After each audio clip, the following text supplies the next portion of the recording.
இப்போ ஸல்லல்லாஹு அலைஹி வஸல்லம் காலத்தில் இருக்கும் பொழுது ஒரு கிராமத்து தோழர் ஸல்லல்லாஹு அலைஹி வஸல்லம் வர்றாங்க. அவங்க வந்து கேட்குறாங்க, "யா ரசூலல்லாஹ், என் தந்தை இறந்துட்டாங்க. இப்போ என்னுடைய தந்தை எந்த நிலையில் இருக்கிறாங்கன்னு சொல்லி கேட்கும் பொழுது ஸல்லல்லாஹு சொல்கிறாங்க, உங்களுடைய தந்தை நரகத்தில் தான் இருக்கிறாங்கன்னு சொல்கிறாங்க. அப்போ அந்த கிராமத்து தோழர் வந்து ரொம்ப சோர்வாக போயிட்டே இருக்கிறாங்க. அப்போ அந்த தோழரை கூப்பிட்டு சொன்னாங்க, "உங்களுடைய தந்தையும் என்னுடைய தந்தையும் நரகத்தில் தான் இருக்கிறாங்க." அப்படின்னு ஒரு ஹதீஸ் இருக்குது. அப்போ இந்த ஹதீஸினுடைய அடிப்படையை வச்சு அப்போ ஸல்லல்லாஹு அலைஹி வஸல்லம் தந்தையும் நரகத்தில் தான் இருக்கிறாங்க அப்படின்றத ரசூல் ஸல்லல்லாஹு அலைஹி வஸல்லம் சொன்னாங்கன்ற அந்த ஹதீஸ் மூலமாக ஆதாரம் காட்டி ஸல்லல்லாஹு அலைஹி வஸல்லம் அவங்களுடைய பெற்றோர்களும் நரகவாதிகள் தான் அப்படின்னு சில பேர் சொல்கிறாங்களே, இதற்கான விளக்கம் என்ன சார்? அறியாமே தான் காரணம். ஒரு லொகத்தில் ஒரு வார்த்தைக்கு எத்தனை அர்த்தங்கள் உண்டுங்கிறது தெரியணும். அதெல்லாம் தெரியாதனால தான் இப்படியெல்லாம் ஒரு தவறான கருத்துக்களை சொல்லிட்டு இருக்கிறாங்க. இப்போ எந்த முன்னால் சொன்ன ஹதீது தாயார் விஷயம் நேரடியான ஆதாரம் இல்லை, அவங்களுடைய கூற்றுக்கு. இந்த ஹதீத்திலும் நபி ஸல்லல்லாஹு அலைஹி வஸல்லம் அவருடைய தந்தை விஷயத்திலே நேரடியான ஆதாரம் கிடையாது. என்ன கேட்டால், அந்த சாபி வந்து கேட்குறாங்க, எங்கள் வாப்பா எங்கே? பின்னார் நரகத்தில்ன்ட்டாங்க ஸல்லல்லாஹு அலைஹி வஸல்லம். அப்புறம் கவலையாக திரும்ப போகும்போது கூப்பிட்டாங்க, வாங்கங்க, இன்ன அபி வாபாக்க பின்னார். உங்கள் வாப்பா மட்டும் இல்லை, என் வாப்பா உங்கள் வாப்பா 2 பேரும் நான் தான்னாங்க. இதுவும் முஸ்லீமில் தான் இருக்குது இந்த ஹதீஸும். இப்போது இதை வச்சுக்கிட்டு நபி ஸல்லல்லாஹு அலைஹி வஸல்லம் தந்தை சொர்க்கத்துக்குரியவன்னு சொல்ல முடியாது, ஏன்னா நரகத்துக்குரியவன் ஸல்லல்லாஹு அலைஹி வஸல்லம் அவங்களே சொல்லிவிட்டாங்க அப்படிங்கிறாங்க. இது அவங்க என்னமோ நேரடியாக ஆதாரமாக நினச்சிக்கிட்டு இருக்காங்க. நேரடி ஆதாரம் இல்லையே, அபுங்கிற வார்த்தையில் வருது.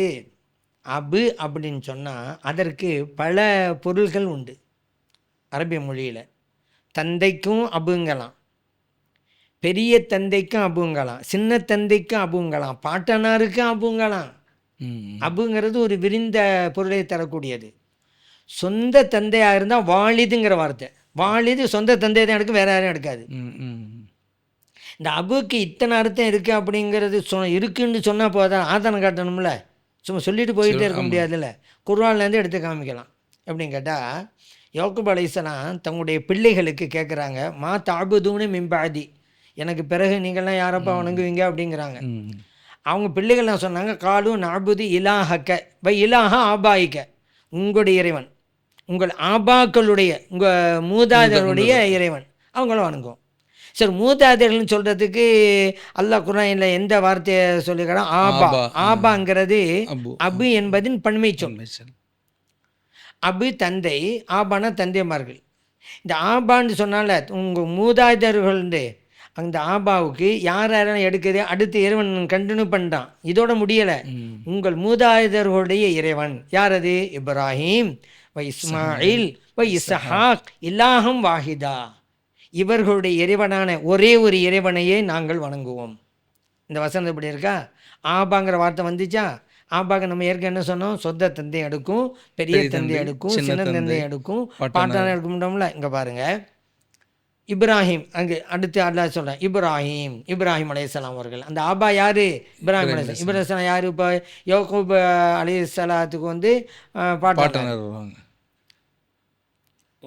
உங்களுடைய பாட்டனார் இப்ராஹிம் அலைஹிஸ்ஸலாம். அப்புறம் அதுக்கடுத்து இஸ்மாயில் அலைஹிஸ்ஸலாம். இஸ்மாயில் அலைஹிஸ்ஸலாம் யார்? பெரியவாப்பா. அப்புறம் இஸ்ஹாக் அலைஹிஸ்ஸலாம், யாக்கூப் அலைஹிஸ்ஸலாம் வாப்பா. அப்போ ஆபாங்கிற வார்த்தை அபு என்பதின் பன்மை சொல். அபு என்பது பாட்டனாரையும் எடுக்கும், தந்தையாரையும் எடுக்கும், பெரிய தந்தையும் எடுக்குங்கிறது ஒரு வசனத்தில் அங்கேயே அப்படி இருக்குதுல்ல. அப்போ இங்கே எனது தந்தைன்னு சொன்னதுனால அது அவங்களுடைய சொந்த தந்தைன்னு எப்படி எடுத்தாங்க இவங்க? என்ன அர்த்தம்னு நம்மகிட்ட கேட்கணும். மற்ற ஹதீதுகளுக்கு முரணில்லாத வகையில் அர்த்தம் வைக்கணும். அதான் நான் ஏற்கனவே சொன்னேன், நேரடியான ஒரு ஆதாரத்துக்கு காண முடியாது. இவங்க அபுண்டி வந்திருக்கிறது, ஆகவே அவருக்கு தந்தைன்னு சொல்ல முடியும். நம்ம சொல்லுவோம் அபுக்கு எத்தனை அர்த்தம் இருக்குது, இந்த அர்த்தம்ன்றோம். சரிதானே? சரி, அப்போ அவங்களோட சொந்த தந்தை அல்ல. இப்போ நீங்கள் இப்போ கேட்கலாம், சரி சொந்த தந்தை இல்லைன்ட்டீங்க, ஆனால் தந்தைக்கு பல அர்த்தம் இருக்குது, இப்போ இந்த இடத்துல எது அப்படின்னு நீங்கள் கேட்கலாம். அபுலஹபு அவங்களுடைய இதில் தானே, ஏன்னா ஸல்லல்லாஹு அலைஹி வஸல்லம் பெரிய தந்தை தானே அபுலஹபு. அல்லாஹ் குர்ஆனிலே தப்பத் யதா அபீ லஹப்னு சொல்லிவிட்டானே. இந்த அபுலஹபைத்தான் குறிக்கிறது அப்படிங்கிறது நஜாத்து ஆபாயின் நபியில் அத்துஹான்கிற கிதாபில் எழுதுகிறாங்க. இது அபுலஹபைத்தான் குறிக்கும், சொந்த தந்தை அல்ல. ஏன் நம்ம ஏற்கனவே தான் ஹைருக்கும் அப்படின்னு வந்திருக்குதே. ம், ம், ம். எனக்கு தந்தை சிறந்ததுன்னு சிறந்தது. சொல்லியிருக்கிறாங்களே, எப்படி வரும்? அதனால் இப்படி தான் அப்படிங்கிறத நம்ம தெரிஞ்சுக்கிட்டோமா? அப்போ அபிங்கிறதுக்கு பல அர்த்தம் இருக்குது. அர்த்தங்களுக்கு இவங்க தவறான அர்த்தம் அர்த்தத்தை கொள்கிறார்கள் என்பது தான் சரி. இன்னொரு பாயிண்ட்டு சொல்லிடுறேன் உங்களுக்கு. இதில் இந்த ஹதீஸில் இந்த முஸ்லீமில் ஹதீஸு சஹீன்னு வச்சுக்கிட்டு இந்த விளக்கமெல்லாம் கொடுத்தோம். ம், ம். சஹீஹ் பிரச்சனை, அந்த ஹதீஸு பிரச்சனைக்குரிய ஹதீஸு. லைஃப் அண்ட் ஹதீஸ். ஆமாம், பிரச்சனைக்குரிய ஹதீஸ். லைஃப் பிரச்சனைக்குரிய இடம் வர்றாரு. அதில் யார்? ஹம்மாது பின் சலமா வர்றாரு. இவர் இடம்பெற்ற ஹதீஸாக இருந்தால் அதை ஏற்றுக்கொள்ள முடியாது. காரணம், மறுக்கத்தக்க ஹதீதுகளையும் அறிவிப்பவராக இவர் இருக்கிறார். இவருடைய கடைசி காலகட்டத்தில் ஞாபக மறதி ஏற்பட்டு விட்டது. இவருடைய வளர்ப்பு மகன் இவருடைய கித்தாபுகள் எல்லாம் இடைச்சேர்கள் செய்து எழுதி வைத்திருக்கிறார். இவரை பற்றி அஹ்மது, ஆனால் நல்ல அறிஞர், நல்ல மனிதர், மார்க்க அறிஞர், அதில் சப்ஜெக்டே கிடையாது. இந்த குறைபாடெல்லாம் இருக்குது. மறுக்கத்தக்க ஹதீஸ் அறிவிக்கிற ஒன்று, ஞாபக மறதி கடைசி ஏற்பட்டது ஒன்று, இவருடைய கித்தாபோட இவர் வளர்ப்பு மகன் இடைச்சேர்கள் செய்த ஒன்று. இதையெல்லாம் சொல்கிறது யார் தெரியுமா? தஹதீபுங்கிற கித்தாபோட இப்னுல் ஹஜர் அல் அஸ்கலானி எல்லாம் எழுதி வச்சுருக்காங்க. நல்ல மனிதர், அது ஒரு விஷயம். அவரை பற்றி புகழ்ந்து பேசுகிறவங்க நிறைய இருக்கிறாங்க, அது ஒரு விஷயம். ஆனால் அறிவிப்பு விஷயத்தில் இந்த குறைபாடு இருக்குது. லைஃப் தான் அது. ஆமாம், இந்த குறைபாடு உள்ள ஹதீஸை எப்படி ஈமானுக்கே மாற்றம் வரக்கூடிய ஹதீஸ் எப்படி ஏற்ற முடியும்? இத்தனை குறைபாடு உள்ளவர். அப்போ அறிவிப்பாளர் வரிசை பிரகாரம் இன்னொன்று, இத்தனை குறைபாடு இருக்கிறதுனால தான் ஹம்மாது பின் சலமா அறிவிக்கிற எந்த ஹதீஸையும் இமாம் புகாரி ரஹ்மத்துல்லாஹி அலைஹி அவர்கள் புகாரில் பதிவு செய்யல. தாலீக்குன்னு சொல்லுவாங்க, அதில் கொண்டு வர்றாங்க புகாரி இமாம். இந்த தாலீக்கு, அதுக்கு பன்மை தாலீக்கு, அந்த தாலீக் அமைப்பில் இவருடைய பேரை கொண்டு வர்றாங்களே தவிர ஹதீஸுகள் பதிவு செய்யும்போது கொண்டு வரல. இது எல்லாம் இப்னு ஹஜர் அஸ்கலானி எல்லாம் சொல்லி காட்டுறாங்க. அது இவர் தான் எங்களை இடம் படுறாரு. அதனால் இந்த ஹதீஸை வச்சுக்கலாம் வாங்க முடியாது. பொருள் வேறு, அதுவும்னு எது ஆதாரமாக கொண்டு வந்தாலும் நிறுத்த முடியாது இந்த வஹாபிகள். அது இன்னொன்று என்னன்னு கேட்டால், இதே கருத்து இப்னு மாஜாவில் பதிவு செய்யப்பட்டிருக்கு, வேறு வார்த்தை இல்லை. அங்கே எப்படி தெரியுமா? இப்படி தான் எங்கள் வாப்பா எங்கே அப்படின்ட்டு சொல்லும்போது நரகத்தில் அப்படின்னு சொல்லிட்டாங்க. அப்போ உங்கள் வாப்பா எங்கே, அதான் இப்போ மேட்ரு. இப்போ நபி ஸல்லல்லாஹு அலைஹி வஸல்லம் இந்த ஹதீஸை பாருங்கள். ஹைத்துமா மரத்த பி கபரி முஷ்ரிக்கின் ஃபபஷ்ஷிருஹு பின்னார். என்னப்பா உங்கள் வாப்பா வாப்பான்னு கேட்டுக்கிறீங்க?